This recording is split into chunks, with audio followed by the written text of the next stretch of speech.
नमस्कार विद्यार्थी मैत्रिणींनो, मी प्राध्यापक आरती देशमुख, श्री साईबाबा लोकप्रबोधन कला व विज्ञान महाविद्यालय वडनेर, तालुका हिंगणघाट, जिल्हा वर्धा।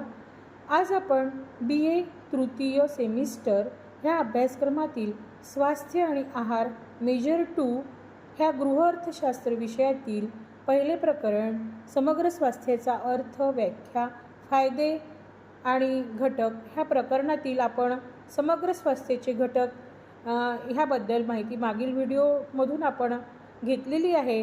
ह्यामध्ये आपण असं बघितलं की समग्र स्वास्थ्याची जीवनशैली हा एक जीवन जगण्याचा असा एक मार्ग आहे की ज्याचे प्रमुख ध्येय शारीरिक, मानसिक, भावनिक, सामाजिक, पर्यावरणीय आणि व्यावसायिक स्वास्थ्य सुधारणे होय हे आहे।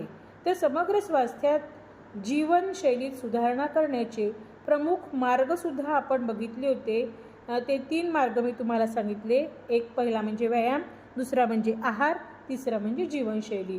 तर मैत्रिणींनो, आपण मागील व्हिडिओमध्ये व्यायाम ह्याबद्दल माहिती बघितलेली आहे। व्यायामामध्ये आपण एरोबिक व्यायाम, शक्ती प्रशिक्षण व्यायाम, लवचिकता प्रशिक्षण व्यायाम आणि संतुलित क्रिया व्यायाम ह्याबद्दल माहिती बघितलेली आहे। विद्यार्थी मैत्रिणींनो, आपण समग्र स्वास्थ्यासाठी जीवनशैलीत सुधारणा करण्याचे प्रमुख 3 मार्गातील व्यायाम ह्यानंतर आता आजच्या व्हिडिओमध्ये आपण आहार ह्या दुसऱ्या घटकाबद्दल आपण माहिती बघणार आहोत। तर समग्र स्वास्थ्यामध्ये आहाराची अत्यंत महत्त्वाची भूमिका असते। समग्र स्वास्थ्य व आहार ह्या एकाच नाण्याच्या 2 बाजू आहेत। समग्र स्वास्थ्याकरता आहार, पोषण तत्व व सर्व प्रकारच्या अन्न घटकांचा समावेश असणे हे आवश्यक असते। ज्याप्रमाणे अस्वास्थ्यपूर्ण अन्नपदार्थांना आहारात मर्यादित ठेवावे किंवा वर्ज्य करावे, अन्यथा समग्र स्वास्थ्य साध्य होणार नाही। योग्य आहार हाडांना बळकटी, आजारांना प्रतिबंध करणे, पित्त चांगले ठेवण्यास मदत करते। आहारामध्ये आपण काही गोष्टींचा समावेश करणे हे आवश्यक आहे। पहिलं म्हणजे फळे आणि भाज्या। दैनंदिन जीवनामध्ये फळे आणि पालेभाज्या यांचे सेवन करणे अत्यंत आवश्यक आहे।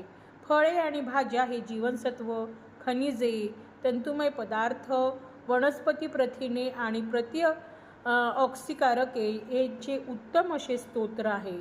ज्या व्यक्तींच्या आहारामध्ये भाज्या, फळेयुक्त असतो त्यांचे वजन वाढते, हृदयविकार, स्ट्रोक, मधुमेह इत्यादी आजार होण्याची संभावना कमी असते। ह्याच्यानंतर संपूर्ण प्रकारचे धान्य, रिफाईंड धान्यांमध्ये जंतू आणि कोंडा काढून आपण तो खाल्ला पाहिजे। ह्या दाण्यांचा पोत बारीक असतो, परंतु संपूर्ण धान्य हे तंतुमय पदार्थ, जीवनसत्व, पोषक तत्वे आणि खनिजांचे उत्तम असे स्तोत्र आहे। यांच्या सेवनाने हृदयरोग, मधुमेह ह्यासारख्या आजारांची जोखीम ही कमी होते।